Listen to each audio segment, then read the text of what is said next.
to open up this episode with telling our audience, who is Judge Mike Ryan? My mom was pretty young.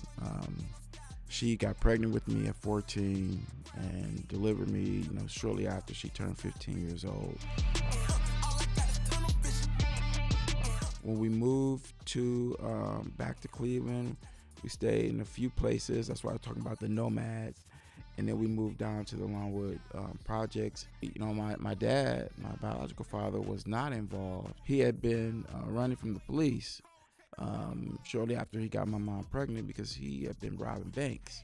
Actually, during that time, that my sister's father was my dad, because he stepped in when my mom was about maybe 4 or 5 months pregnant. Once I learned that he wasn't, there was a huge respect on my part towards him, because he decided, he was going to raise another man's child. That's someone to emulate, someone to imitate.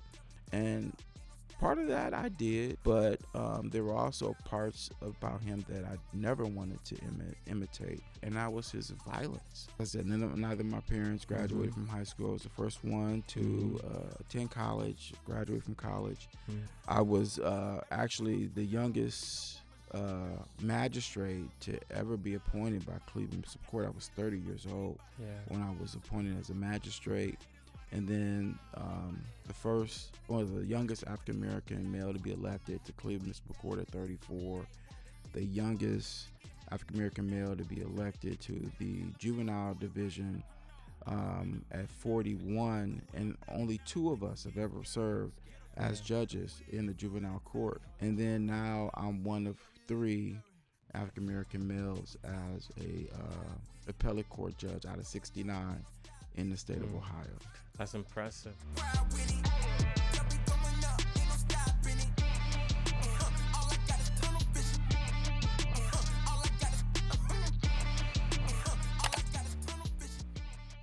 Welcome to another episode of Humble Conversations, where I am blessed to have the Honorable Judge Michael Ryan as our guest today. So if you haven't subscribed to our channel, we ask that you do that, and that you also use this as an opportunity to share this episode with somebody who needs to hear this, and somebody who's interested in leadership, interested in learning what it means to lead with humility, and just someone who's just a student who loves learning. So what I want to do, it's good to be connected again. We have a lot of similarities. We have sons that went to St. Edward. Yes. You serve on the board there as a board of trustees. So I want to open up this episode with telling our audience, who is Judge Mike Ryan? I know you grew up in the Heights. You grew up here in Cleveland, and you have a very powerful story that got you here that I think a lot of people will be inspired to hear. First, thank you, Dr. Nye, for the invitation to be a part of this awesome podcast. Absolutely. And I'm humbled by the fact that, I'm one of the first guests, or one of the first. It's the first season, so you'll probably be like episode 7 or something. I like being a part of annual stuff, so, and initiation. So thank you very much. We talked about me being, growing up in the Heights. I actually grew up all over the city. Wow. And I tell people, I think, facetiously when I go out to speak, that one of the major reasons why I probably won election my first time is because I lived in so many different neighborhoods. Everybody was like, "Oh yeah, we know Mike. We know Mike." Yep. But truthfully, I felt like a nomad when I was growing up. When I was first born, my mom was pretty young. She got pregnant with me at 14 and delivered me, shortly after she turned 15 years old. Wow. So, that's a baby, trying to raise a baby. Thank goodness for my grandma Edna, and at that time, her husband, my grandfather, John Tomlinson. They were both there to provide, that support and that care for both my mom, because she's still a child herself, but also trying to help her raise me. Um, and unfortunately, my dad, my biological father, was not involved because he had been running from the police shortly after he got my mom pregnant because he had been robbing banks. Wow. So he kind of went underground after he got my mom pregnant and didn't resurface until I think from what he told me, is that he went to prison and my mom sent in a picture of the two of us. Mm. But and I had to be about, I think, maybe 2 or 3 years old by that point. And I thought actually during that time that my sister's father was my dad because he stepped in when my mom was about maybe 4 or 5 months pregnant. Mm-hmm. Knew she was pregnant. Nevertheless, he treated me like I was his son. Um, he was the first person to hold me after I was born. I was immersed into his family. And I say that because to this day, his brothers and sisters are still my aunts and uncles, nieces and nephews. Those are my cousins. His mom and dad, those were my grandparents. I mean, I didn't know anything different. They didn't treat me any different than they treated my sister. Mm-hmm. And so there was no idea, at least on my part, that he wasn't my father. And once I learned that he wasn't, there was a huge respect on my part towards him because he decided he was going to raise another man's child. Mm-hmm. And he wasn't just going to throw my mom away simply because I was not his kid. And some folks would say, why? That's someone to emulate, someone to imitate. And part of that I did in my own life, and I guess I can talk about that later. But there were also parts about him that I never wanted to imitate or emulate, and that was his violence. Yeah. And he was very ferocious towards my mom. I mean, very brutal towards her, and it was something that I just couldn't reconcile. How do you on one end say, or one end of the spectrum, say that you love someone, you care about them, and at the other end, what I see in reality, or see in physically happening, is that he was pulverizing her. I mean, recall from the time I was 4 until I was 11, waking up in the middle of the night because my mom would be screaming for help, or it'd be maybe the middle of the day and I hear those same screams. And I would always run when I heard my mom screaming and to the area where those screams were coming from, only to see the person I thought was my father picking my mom up and slamming her on the floor, Wow. throwing her up against the wall, slamming her on the bed, or sometimes outside on the concrete, picking her up and throwing her on the ground. It's somebody that you love and care about, and you're treating them like that. Then he would punch her, stomp her in her face, all over her body, slap her, strangle her, all with, at times, my sister and I watching and begging and pleading, crying, for him to stop. And instead of him stopping, I think our our uh, our demands, our pleas for him to stop, kind of made him increase his violence because he hit her harder and longer. Wow. So watching that was really traumatic. And then trying to help my mom heal, she would need the assistance of me more so than my sister because she was younger. So I would have to get her a face towel, put ice in it, bring the swelling down, get her tissue. How old were you for this? 4 to 11. Mm. And there may have been more acts of violence before that. I just don't remember. Mm-hmm. But at the earliest 4 years old, hearing first the verbal arguments and then the fighting. And like I said, that happened. And the only reason it ended when I was 11 is because he wound up going to prison. But those physical assaults on my mom would occur at least once or twice a month. And so I would see her black eyes, I'd see the bruises, and nothing was ever done. I mean, there was never any law enforcement involvement, um, no family intervention. It was just brutal. There wasn't. My mom did attempt at one point to try to get away.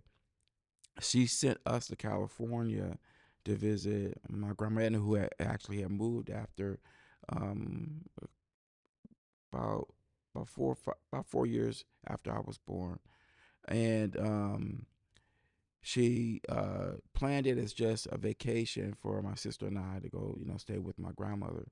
But my mom wound up coming out to California, and we didn't return to Cleveland, and so we were there for a good maybe 6 months before my stepdad um, joined us, and it was like a honeymoon period, and then it was back to normal, to the fighting and all of the other physical and verbal abuse. Mm-hmm. And then we wound up coming back to Cleveland because my stepdad's mom, my grandma Lula, she got sick, and so that caused us to come back. But yeah, it just a lot of fighting, and I learned that what was fueling a lot of the fights was that they were both addicted to heroin. And so, our childhood was complete chaos. If they weren't fighting, then they were both high. And neither one of them could maintain employment because of those things, on top of the fact that neither one of them graduated from high school.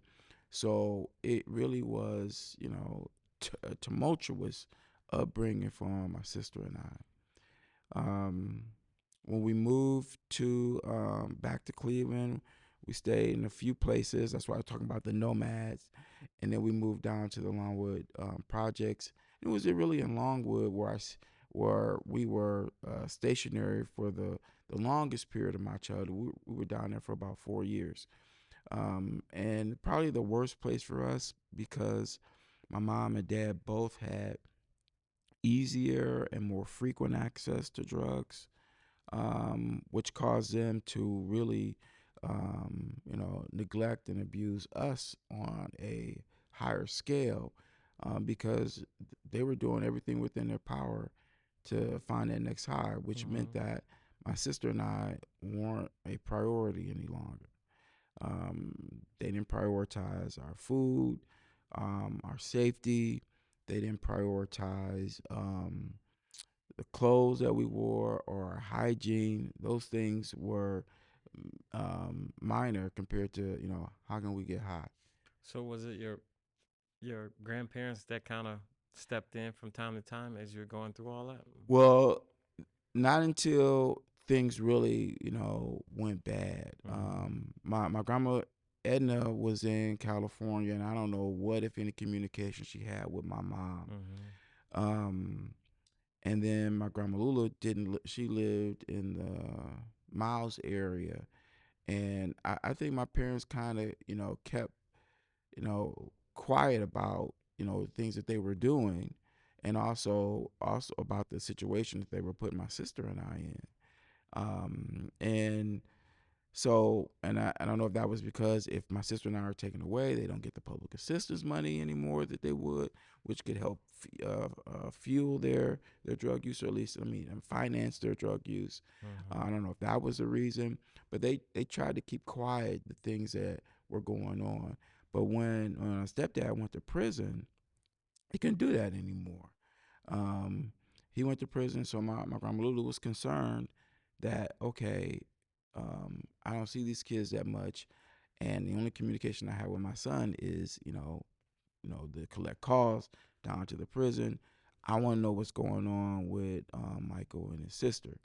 And so what she would do is she would come down to Longwood. Before, she wasn't coming down there. She came down, and my mom, instead of getting better, her drug use got worse. And my grandmother finally saw, okay, wait a minute, there's no food in this apartment. Um, why is it all in disarray? Um, and she could see that my mom was high, and she was like, okay, um, I'm not going to allow this to happen too often. So she would go to the store, bring back groceries, and then she leave. She come back a few weeks later, same situation. She said, okay, next time I come back, if it's like this again, that'll be it. Mm-hmm. Came back again, same situation. She said, no, Mm. that's no, this is unacceptable. And she didn't go through children and family services. She didn't call the police. I guess she didn't want to, have my mom have a criminal case. She didn't go to probate court. She just took us. And a part of me was happy because I knew going to live with her, we were going to That's eat. stability, yeah. Yes, I knew living with her, we weren't going to be moving around. I knew living with her, we were going to be safe. There weren't going to be all kind of derelicts coming through our apartment. People that could cause harm to my sister and I. I mean, we're still kids. She was going to give us the love, the support, the stability that we needed, the nourishment that we needed. And I also thought, well, this might be the chance for my mom, because she won't have my sister and I as that burden any longer, to get her life in order. I thought going to live with my grandmother was going to be temporary. And then my mom got sick, uh, about a year and a half, yeah, into us living with my grandmother. She got really sick. We had intermittently still saw my mom, but it wasn't like she was doing her best to restore confidence in my grandmother so that we could return to her. And when she got sick, I see my mom beaten up. I see my mom high before, but that day when I saw her, I was really concerned, because it looked like she had lost about 10 to 15 pounds, and she couldn't afford to lose any, because she was 4 feet 11, 98 pounds at her heaviest weight. I mean, my mom was really small, Yeah. so small that people thought she was my older sister Yeah. and not my mom. And when I saw her that day, she was almost my little sister, my younger sister's weight. And my sister and I both were scared, and we were crying when we saw her in the hospital. And she was really indignant with us, like, "What's wrong with you two? It's not like I'm gonna die." Mm-hmm. Um, I don't think my mom realized how sick she was, Yeah. because short, no, I'm gonna say maybe 2 or 3 weeks later, after we saw her, she died. How old were you? I was 13, 13. and she was only 28. When you tell that story of all the things that you had endured, when people ask you, how are you able to stay focused, go to school, graduate, what do you say? Like what was the secret sauce, I guess? Secret sauce for me was God. Yeah. I was always thankful that um, when we moved back to Cleveland from California, we lived with my aunt Joanne, which is my stepdad's oldest sister, and her next door neighbor um, used to give us candy and fruit all the time. Mm-hmm. And then one day she said, "I'm not giving you guys any more candy or any fruit unless you go to church with Church. me." And I was like, I wanted that candy and fruit. That's right. And so I said, "Oh, sure, I'll go." All my cousins went too, and my sister. But when I got there, it was just something different for me. To my revelation, I was like, I should have been here a long time ago. Mm-hmm. And I kind of understood while I was in church, listening to the pastor, listening to all of the songs, and understanding just the word of God. And I was like, that's why we've had so many challenges in our Mm. lives. And it was this epiphany for me that God is controlling everything in my life. And I'm gonna rely on Him because I know that I can't do this on my own. Everything that is happening to me that I can't control, God's controlling that. And if I trust Him, everything will be okay. Um, and I was at 7 years old. Things only got worse from that point on. Not better because I trusted Him. Mm-hmm. But I realized that God was being intentional with me because those things that were happening to me, I didn't die because of those, but they did form the character Mm-hmm. of I was going to become. And it's a huge reason, or huge yeah, it's a huge reason of why I believe I'm where I am today. Yeah. Yeah. I believe, God ordered all of my steps from the time before I was born until where I am today. And so all those things were necessary Mm-hmm. for me to endure to be where I am today It's that as a scripture in Romans 8, it says all things work together for for the good good.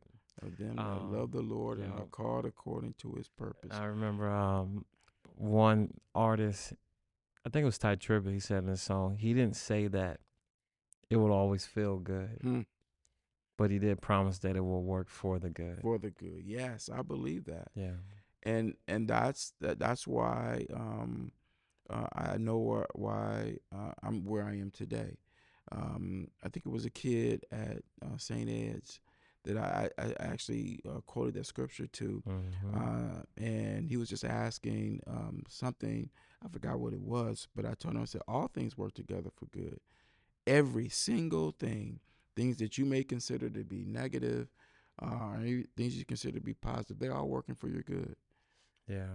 It was interesting that you said when you really connected and you were in church, most people feel like, well, I didn't went to church, I didn't try to do the religious or spiritual thing. All right, God, now make it all go away. But That's you said it got it worse. got worse. You know what I mean? But sometimes it gets worse before it gets better, and I think that just needs to be said and be, repeated. But you still were able to endure that and stay faithful. Stay faithful, stay focused. What also I think helped me is that I was really just driven. I experienced so many negatives, things outside of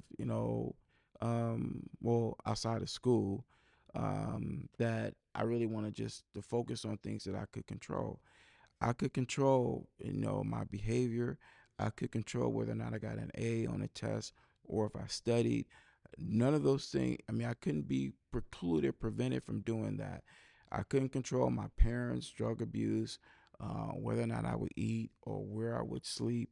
But, controlling if I did well academically, I could. And so I said, I'm going to excel at the things that I can control. So at what age did you really start excelling in school?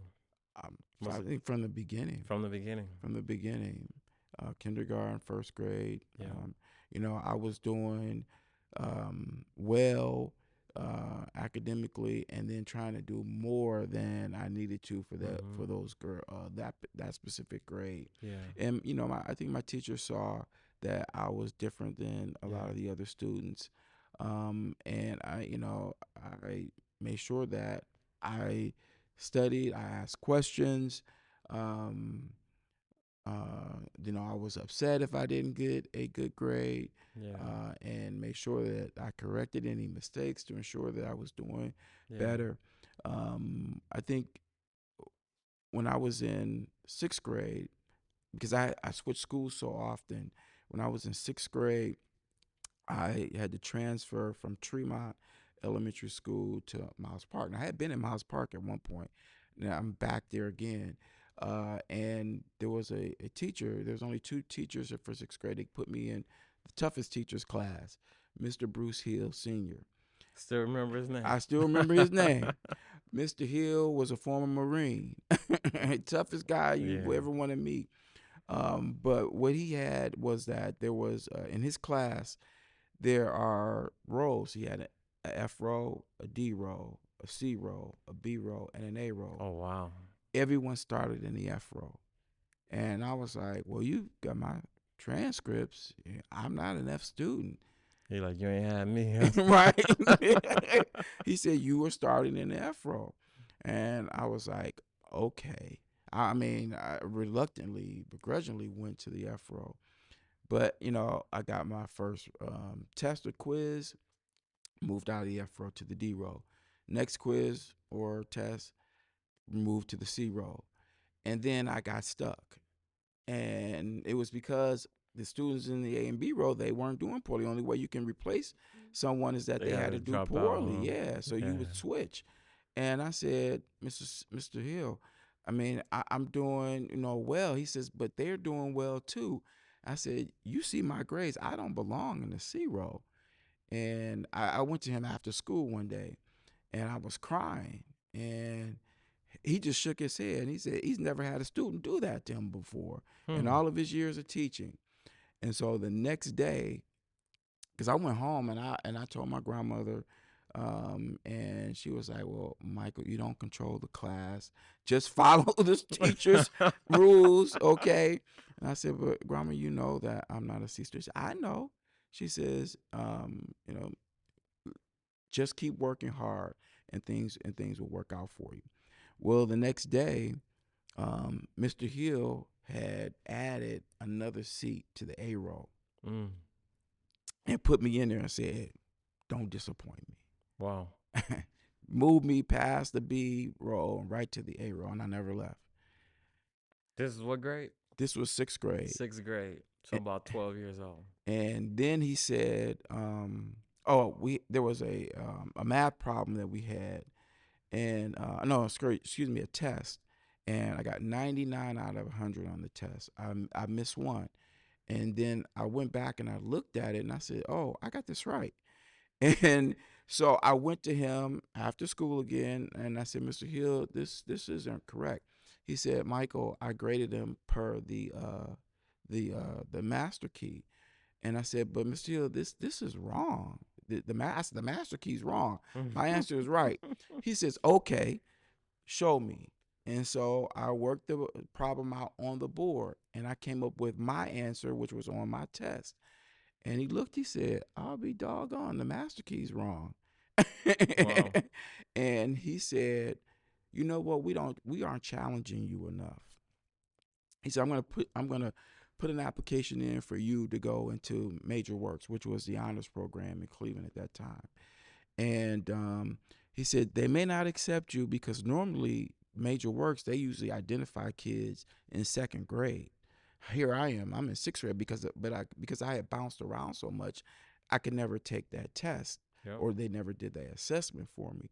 He says, and they're going to be ahead of you because they just done more work than most sixth graders at this point have. And I said, I'll be ready for the challenge if they accept me. And they accepted me, and I went in and I competed and excelled over those students who had been in Wow. the honors program for most of their academic career. So Man, that's so good, man. That takes me back because I went to a school like St. Edward in Chicago where the all boy Catholic school is in the mm, suburbs.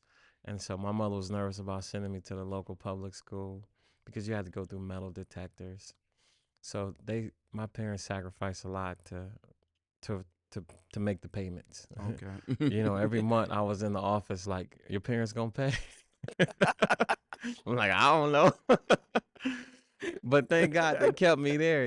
Right. But I had left public school to start this private school, and I didn't test well on the entrance exam, so they had me in like basic courses, just regular courses. But it was a guy named Brother Haas, hmm never forget, and I was just acing stuff, acing everything. He said, "You need to be in advance. Right. You need to be in honors." So it's just like God's providence, where He just steps in and people see you They see your potential, and then it put me in honors program that just really opened up a whole nother world for me. Being around people who were very focused and Yes. very academically hungry and curious and all that good stuff.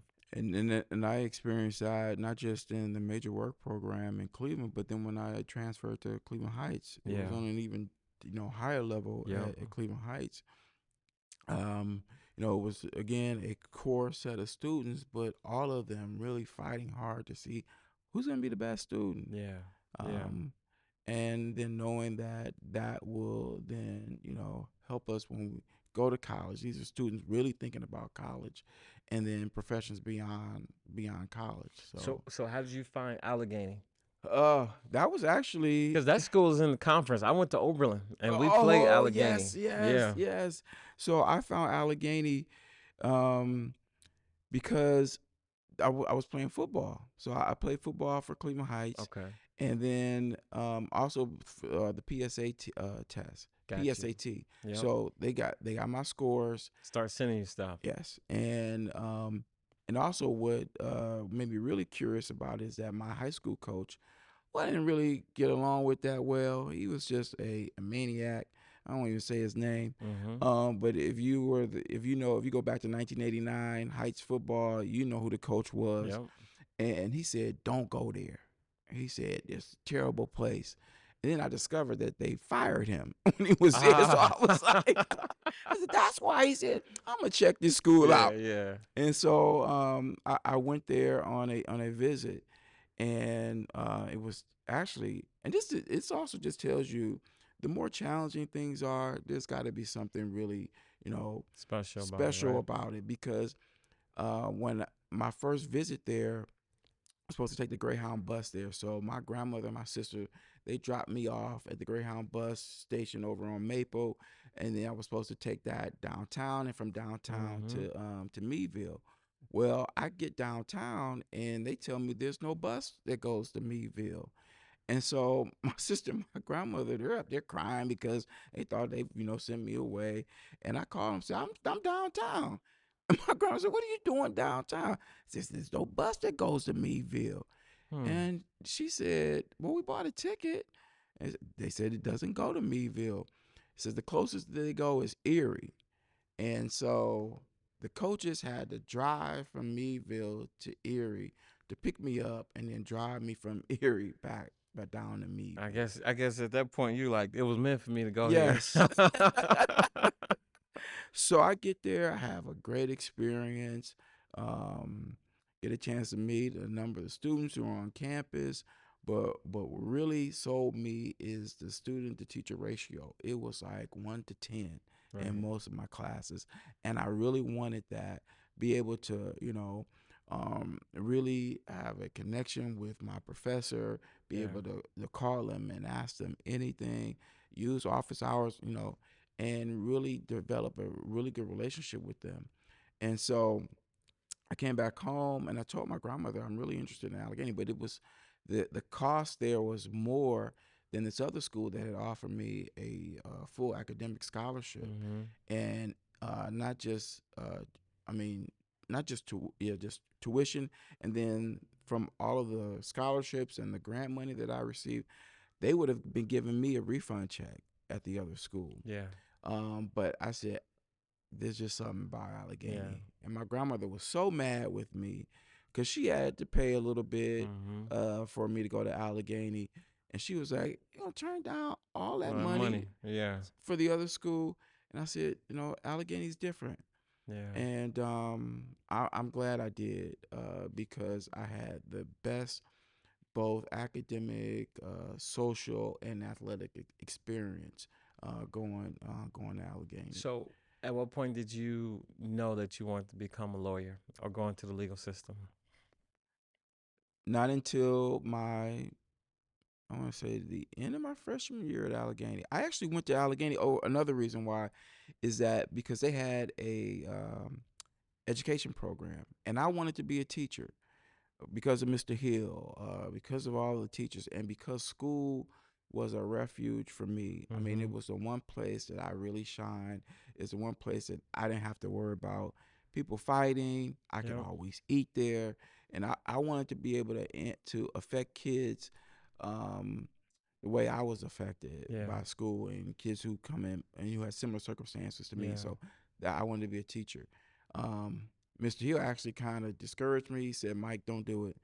He said, "If you want to teach, uh, go to college, become a professor, teach there. Don't come to elementary school or high Mm-hmm. school. Is not the greatest place."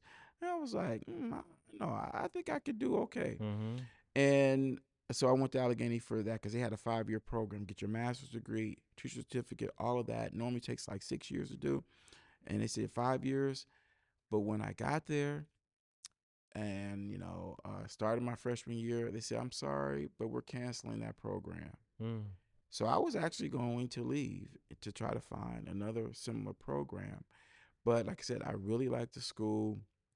And then my advisor was like, "Michael, why don't you take some more classes, see if there's anything else that interests you?" And I took this class called Civil Liberties. I mean, I always had done well in American government and U.S. history, but so I said, let me try this class, see what this class is about. And the professor, again, another one that really had a huge impact on me, whose name I will never forget, it was Robert Seddick. And I always tell people, just trying to be funny, I say he looked like one of the founding fathers because he had Mm-hmm. gray hair, his mustache here, beard Got connected. the whole look. Yes, and knew the Constitution, backwards and forward, federal law. He may have been an attorney. I'm not sure. I mean, he taught a lot of the political science classes, and he taught this particular class. And so he had such a passion for the Constitution and the law that it changed my whole perspective about the law because I didn't want anything to do with the law Mm-hmm. because I was actually in court. My first experience in a courtroom was seeing my stepdad, who I thought was my father at that time, being sent to prison. I heard the judge tell him 4 to 25 years in Mansfield. Yeah. That's my first contact with the court. I said, I never want to be a lawyer or a judge. Mm-mm. And Professor Seddick kind of altered my opinion of what the law did. I thought as a kid, just having my dad be sent to prison, Mm-hmm. that the law hurt people. And I found out the law doesn't hurt people, the law helps people. Yeah. And so after taking that class, I went to my advisor and said, "Okay, what do I need to do to become an attorney?" Hmm. So you said something that inspired some other questions. You say you thought the law was there to hurt people, but you found out that the law is created to help people. What do you say, when we deal with so much tension, um, just because of racism and just historical injustice, where a lot of kids that look like you and me feel like the legal system has been hurtful. And now you're on the other side, so you see both sides, and so you're able to speak to it with a level of authority, with a level of insight. What is your advice to young people who sometimes feel as though the legal system is just created in such a way that it doesn't work for them? I think the legal system, like any say institution Yeah. within this country, within this world, is subject to bad people being in charge of it Mm-hmm. and being the ones who are um, manipulating it. Yeah. And so you need the right people to be the gatekeepers of Yeah. the legal system. And unfortunately, the history of this country shows that initially we didn't have the right gatekeepers. Yeah. Because if we did, then you know things like slavery, Jim Crow, Mm-hmm. um, discriminatory practices that were permissible Plessy versus Ferguson. Mm-hmm. Those type of cases where they said discrimination was lawful. Those type of decisions would not have been made Yeah. because if we have the right folks making the right decisions, then you have people. Mm-hmm. You have then I think that then that should create a just system. Mm-hmm. And so I tell them you have people who are conscious of that past, who are now not making those type Mm-hmm. of decisions, and they're making decisions based on what the law is, Yeah. and not subjectively saying that the law is this and looking at things objectively. And I think that that had been a problem in the past, is Yeah. that you give so much subjective power, so much discretion to individuals that they'll use that and they can use it to their advantage, Yeah. which then hurts other people. And so for me, when I'm looking at the law, when I'm making a case, I take the facts. You cannot dispute the facts. The Yeah. facts are the facts. You can't change those. What happens is that you have to apply the law to those facts. Mm-hmm. And sometimes you get, conclusions that, may seem, I don't want to say unfair, Mm-hmm. but it's just that they are conclusions that are legal, but they're right. Mm-hmm. Um, I remember, my predecessor who would say, "Do what's right and let the law catch up." And Mm. I'm not sure about that, but I would say, do what's right at all times, no matter what um, negative, you know, opinion you may conjure from other people. Like there are things that I've done, and I know one group of people are going to be upset Right. about what I've done. But Right. then, I know there are times another group, that same group, will be upset about Yeah. whatever. But I'm going to do what's right, Yeah. what's going to be what's lawful, and then we go from there.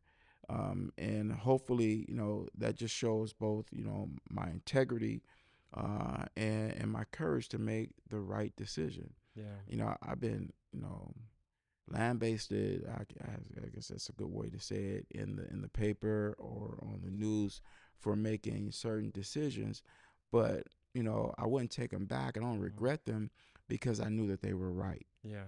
Um, and then there have been times when, and they don't necessarily make the news, but it's out in the community Mm-hmm. that I make certain calls, or certain decisions, and they'll say, well, Judge Ryan is like this. Yes, probably for that particular case, Mm-hmm. but not all the time. It's For me, it's always a balance. Do you? Is it difficult? Like, oftentimes when you are an educated black man and you've been able to open doors, or doors have been opened to where you become one of the first, and I think that's your testimony, that in a lot of situations you've been one of the first. Mm. And you speak about how when you're in that position, you want to be the model so that young people can see it, they can be inspired by it. But then also you have to deal with just the challenges of just what comes with being in that environment, right? Just learning the job, being excellent at what you do. But then you also got the other aspect that people always don't understand, all the things that's connected to it.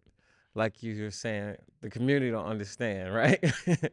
And then they have a perception and so forth. How do you balance all that noise? How do you like filter it out? What's been some of your strategies? Ooh, we.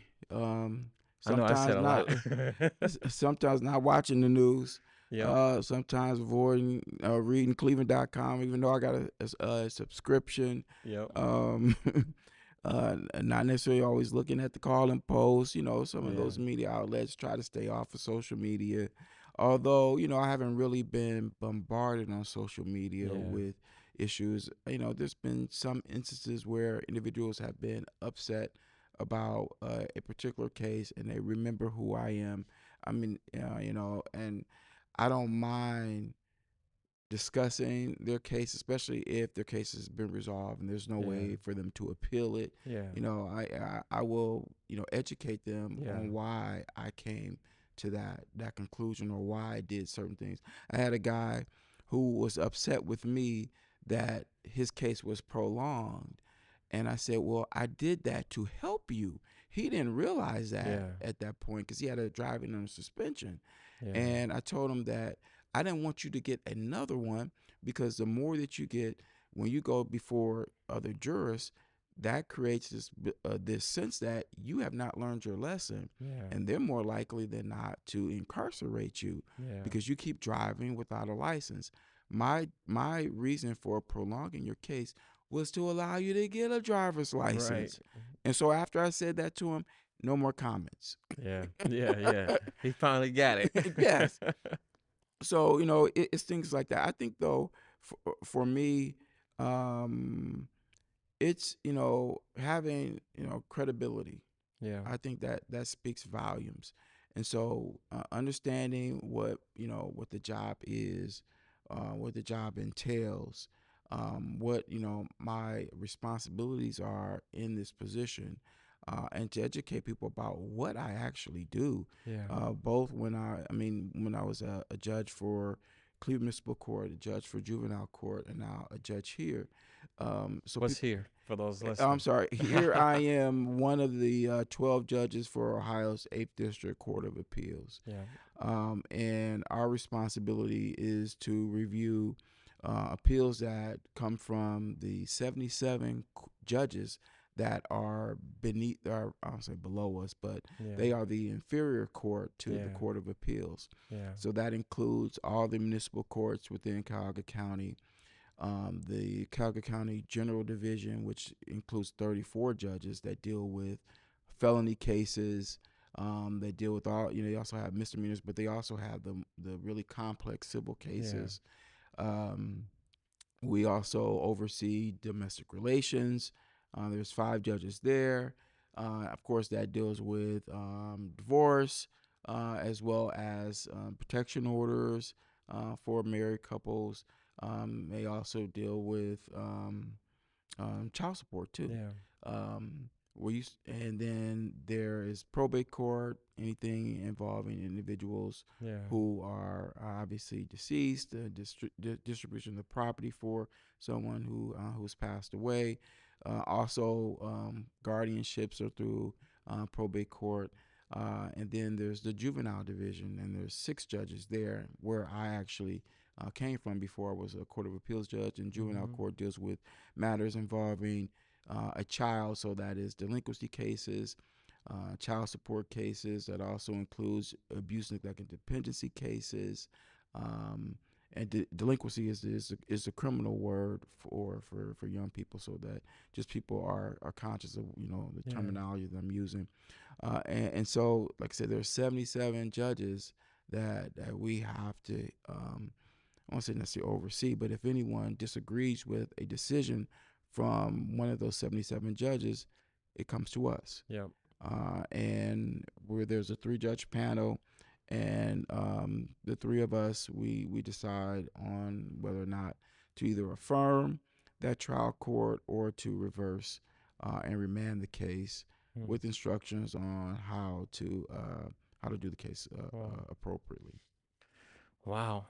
Talk about the importance of representation. So you've been the first in a lot of situations. How have you been one of the first African Americans?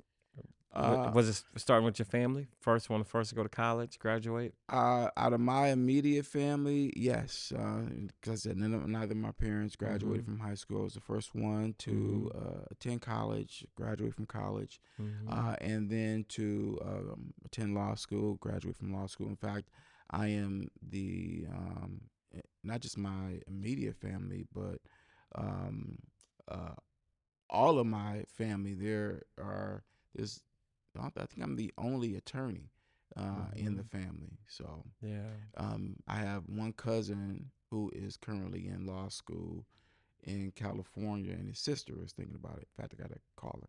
but and so they will be, the next two, and I think maybe I had something to do with that in terms Yeah. of trying to, motivate and inspire them. And their mom is my first cousin, Yeah. so And then you and got then it.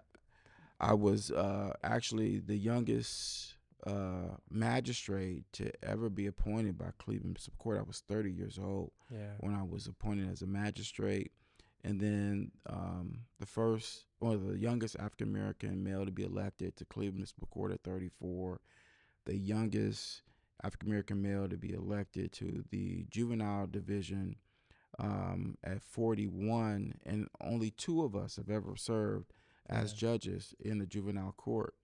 Um, and it's like 125, 130 years old, Yeah. I think.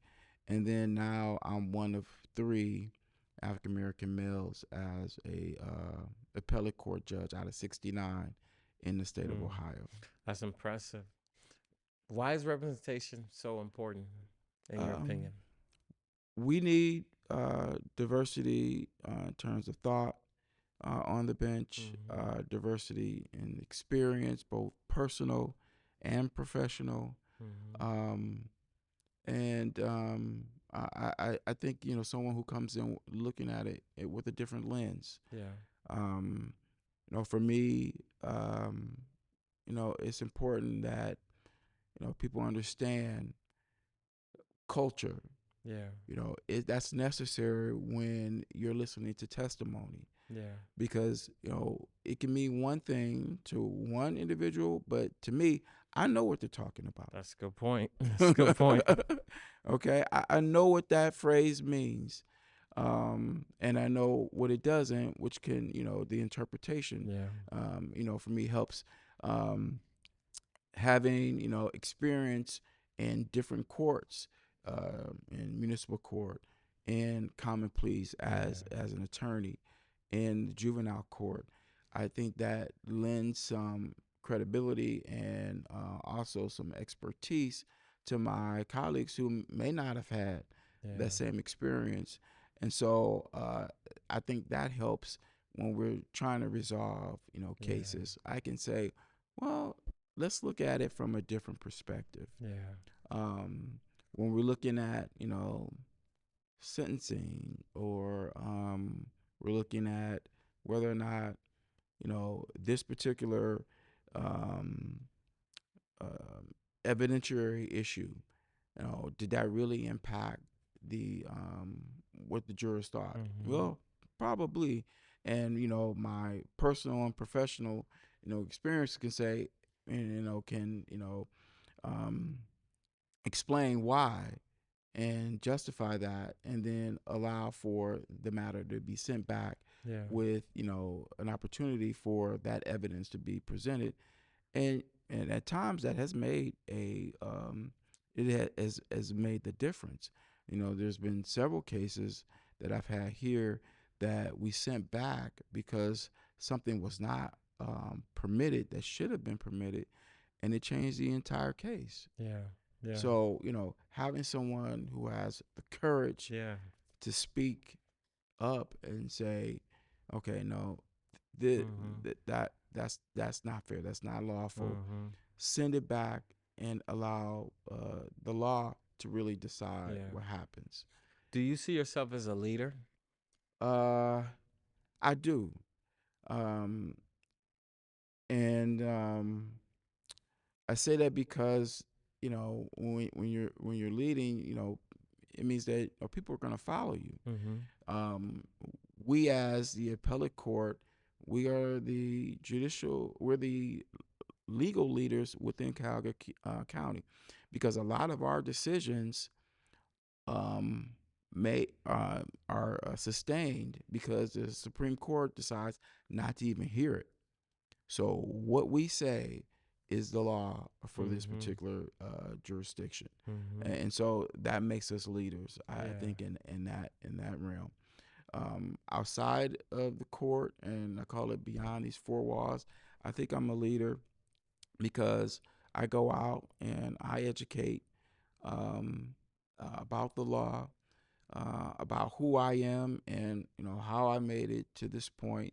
And it's my hope that the people are listening, following what I'm saying, and then avoiding any interaction with the legal system, but also using that to inspire and motivate them in whatever discipline that they're in. Yeah. My life, it has been a whirlwind, going from really humble beginnings to where I am now. Yeah. I think that people can see that and say, what reason, if any, do I have to give up? Yeah. I can find that same motivation, not just to be complacent where I am, but really to thrive Yeah. in my profession. That's good. And you give back a lot. You go into schools, you serve on a lot of boards, Yes. and a lot of that is driven by just the desire to make a difference. And what else would you say? Um,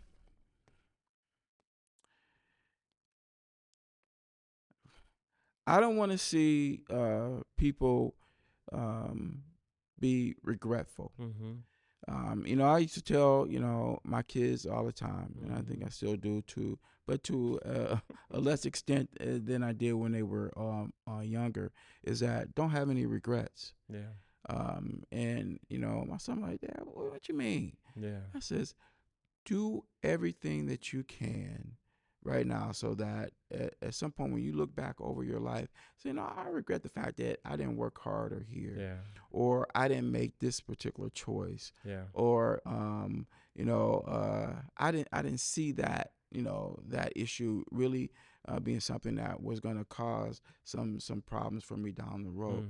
Mm-hmm. Really, be really intentional about your actions, Yeah. about the people that you're around, the things that you want to do, and know that there's purpose in every single choice that you make. Yeah. Um, Humility. That's been like my secret sauce since kind of I built my brand around. How would you define humility, and how has humility made you a better leader? whew. So for me, humility obviously is, if you look at the dictionary, is um,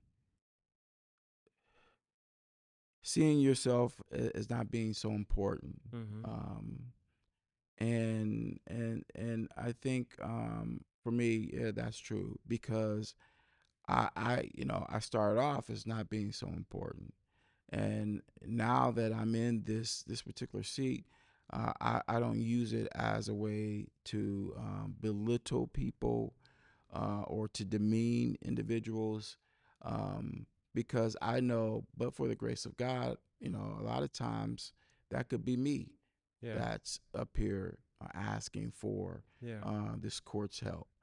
And so that's a big part of who I am.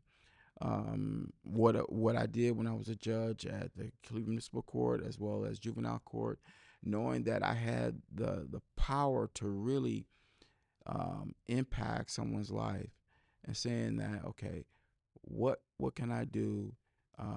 One, to hold them accountable if in fact they were found guilty of anything, Mm-hmm. um, but also at the same time, how do I effect change in their life so that this is their only involvement Yeah. with the legal system? And I said, in order to do that, I've got to have some empathy. Yeah. And I think with empathy, you can't get empathy if you don't have humility. Yeah. And unfortunately, there aren't a lot of judges who see it that way, Mm-hmm. because a lot of folks, when you put on that robe, they think they become all knowing. Right. And sometimes that's what the community thinks too, that the judge Yeah. should know everything. Yeah.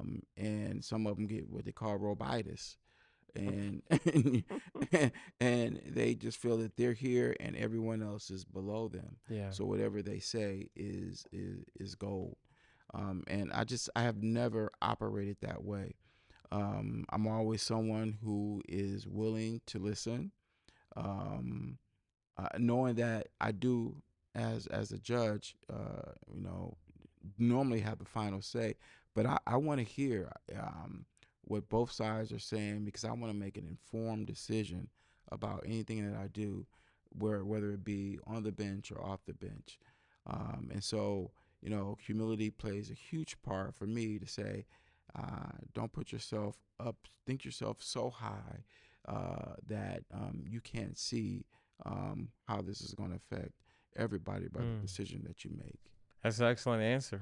It's that curiosity, it's that willingness to always be a student, regardless to the title you have or the position you have, and so forth. I Yeah, thought, and I yeah, have obviously, this job makes you, at least you should show some humility, yeah, because you're only one voice out of three yeah, on the panel. yeah, And there are going to be times when, yes, your voice is the one, because we are assigned to yeah, write, on a particular case. So that is your case. yeah. You write, and then you try to convince your Wow. other two colleagues. But Mm-hmm. then, guess what? They're the writer on some other cases, and so they're trying to convince you. And if you can't show humility on with respect to your position, how do you expect them to show humility towards Yeah, you, and follow your lead on a yeah, particular case? And so, I mean, that really helps. And then, of course, I have fantastic, phenomenal judicial attorneys, and they've actually worked here longer than me. And so, how is it that even though I'm the judge, that I'm not, um, humble enough to listen to what they're trying to mm-hmm. espouse about what they think this case may be Yeah, saying, or what they think I should say or yeah, argue about, or and so there's always that opportunity to converse with them and say, yes, I am the judge, but and I'm going to make the final decision. But to say that I can't take the advice from learned counsel. that's well said. Final question: what do you want your legacy to be when Hmm. you kind of ride off into I'm hoping whatever? not to ride off too soon. No, no, not Uh, into the next chapter of your life. Next chapter. Yeah. Oh boy. How do you want to be remembered? I want to be remembered as someone who had this tenacity for the law, Yeah, understood the law, applied it appropriately, justly, and ensured that everyone had an opportunity to be heard. yeah, Notwithstanding the decision that was made, but everyone had a chance to argue their cases, yeah, um, and felt that that my decision, although maybe against them, that they understood why the court, or why I made that conclusion. And so that's how I want to be remembered on the bench. But off the bench, I hope that people see me as someone who cares, who genuinely cares about what happens to our community as a whole, and even more particularly the African American community. yeah, Someone who has come back yeah, um, and said that we really need to help the least among us, so that we generally that we don't have any least among us anymore. That yeah, that that's really my goal, yeah, is that everybody is brought up to, and I know that that's probably not going to happen, but brought up to the same level, mm-hmm. and everyone's given the same opportunity to succeed, um, and that no matter what lot you find yourself in, that you don't just stay focused on your environment and believe that you are unable to rise above that, but that if you take advantage of the tools that you've been given, God-given tools, and then the other resources that are available for you in the community, that you can be anything that you want to be. Yeah, yeah. That's good. You know, part of the reason I created this platform because I was struggling from the place of why me. Mm. It's a podcast everywhere you look, everybody talking, but sometimes you do feel a urgency, you feel a call, and you feel a burden from God that what He's giving you needs to be put in the earth, and so I know that one of my assignments is to create a more connected and humble world. And so I try to the best of my ability to find people like yourself who are leaders and people who embody humility. Because if I can put that out on YouTube and LinkedIn and TikTok or wherever you can access information, somebody will be inspired and it'll touch the next generation and also touch future leaders. Because I think leadership is such a hard job. And I think oftentimes people fall into the trap and the temptation of leading with arrogance, leading with so much pride that they stop seeing people.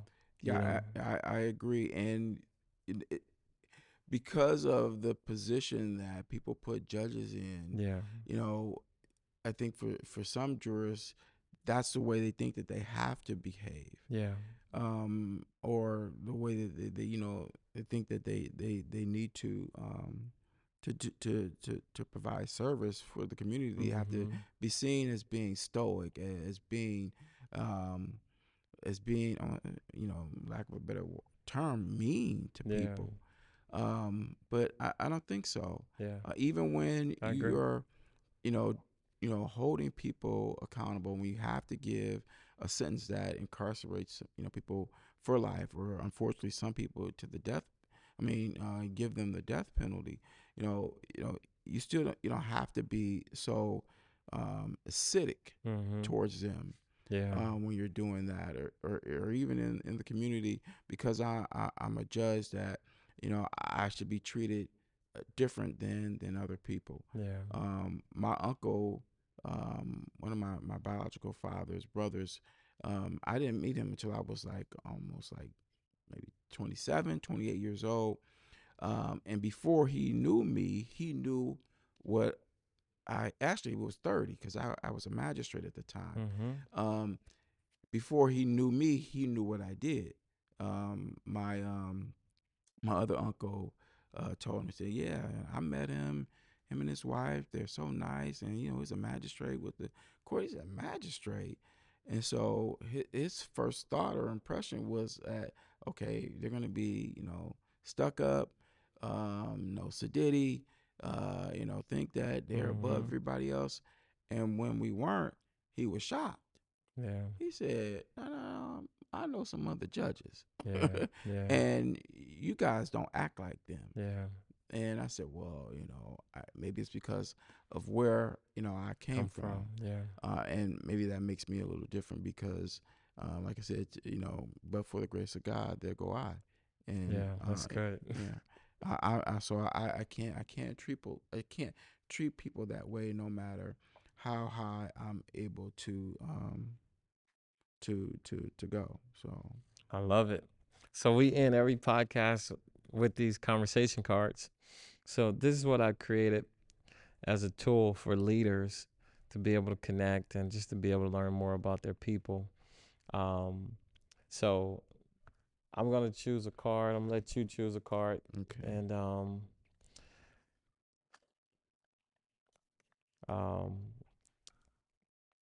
so let me see if I can find. So it's just random, or Yeah, whichever one you want to ask me. You don't. You go through and look through them. So so I got a good one.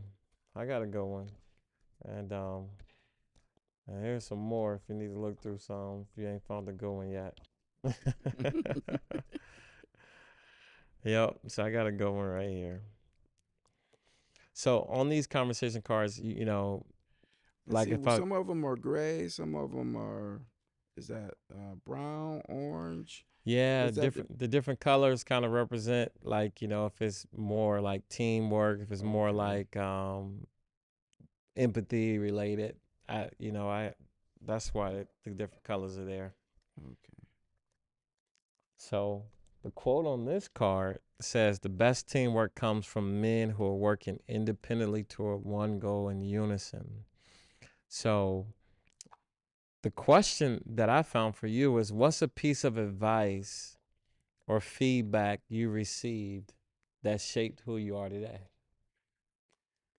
Oh boy, let me think about that. Yeah. Piece of advice or feedback you received that shaped who you are today.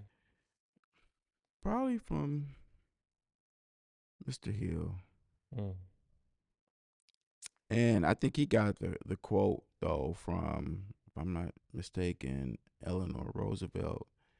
And it's something that I would tell my daughter all the time. And if I can, let me see it, is that people can only make you feel inferior with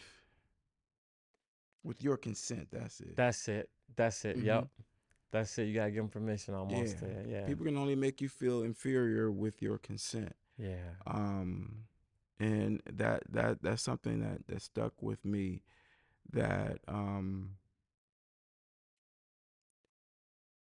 I am, every time that I walk into and it's not about necessarily being arrogant or Yeah. assertive. It's just that, I have prepared myself Yeah. to be in certain places. And you're not gonna make me feel inferior because of what society says Yeah. or Yeah. what other people may say. And I'm going to use the skills that I've been able to Mm-hmm. attain to demonstrate that Yeah. I'm not inferior. Yeah.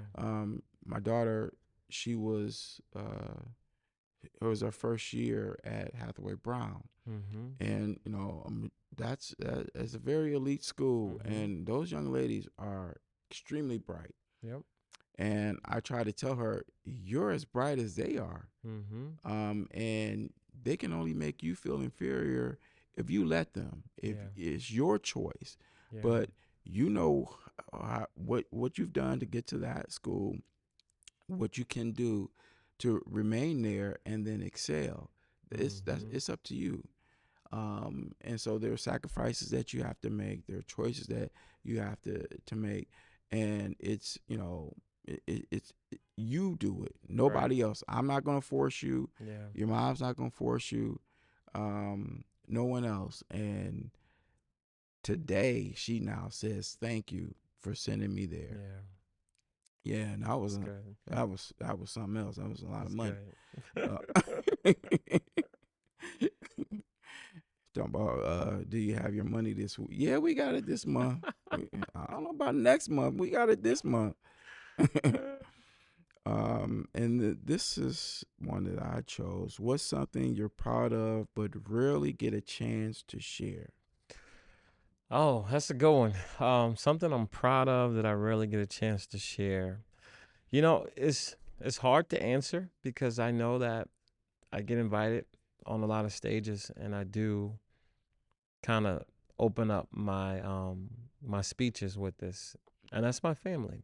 So I'm extremely proud as a father of five boys. Wow. Been married 25 years, and and my sons, they're excelling in what they do. They love God. They have a relationship with God, and I think that's important to be Hmm. young and have to endure so much that the world throws at you, Man, that you still yeah, have that consciousness, yeah, right? because it's different for them than it was for I us. think so. Yeah. So I try not to share too much about it because I don't want to come off as me being like boastful. But so I try to be sensitive to Hmm. people because I know that people are going through their journey, and sometimes people have just different upbringings, different stories, different things they're struggling. So I try to be cautious about how I share and stuff like that. But I've been blessed. We have five boys. Josiah. Um, he went to ads, then went Hmm. on to play ball at University of Rochester, and then got hired at Goldman Sachs, and he's Wow. excelling there. And He's That's wonderful. published research and all those good things already in his first year. Jeez. Then son number two, Jair, he's at Emory University studying finance too, and he's all American playing ball down there. And then Giles at Ohio State, he's a junior Wow. studying finance and accounting. Got I'm proud of internship with those EY, guys. Ernst and Young and stuff. So They're doing they doing really magnificent. well. Yeah, Yeah. yeah. So I guess it's my opportunity to brag on this Yeah. podcast. So, You should. yeah. Then Joel, he's a senior year at St. Ed's, and he's all state track, and he's just trying to figure out what school he's gonna run track at. And then we got Jeremiah, who's 10. So we'll see what he does, but they Is he all headed to Eds too? probably, Okay, yeah, okay. We want to keep him in the. We keep want to it. keep him in the Might as well family. make 5 for 5, Yeah. So that's what I'm proud of, and my wife continues to be my partner in all things in ministry and business, and she's been great. So thank you for asking that, because I don't always get to talk about it. But You should. yeah, You should. And I think that helps a lot of us. for sure. Because we see that, taking the right steps, proper steps, that you will have great results. Amen to that. Yeah, I just believe that. And That's true. you've got to see it manifested. Yep. For people to really, sometimes for people to really, Believe yeah, and to receive believe. it. Yeah. Yeah. Yeah. Well, thank you. I know you got another meeting. This has been another episode of Humble Conversations, where we interview leaders who lead with integrity, who lead with humility, who are making a difference in their prospective fields. And so we thank you so much for being here. Thank you, And we Dr. appreciate Knight. you. All right. Let's get a picture.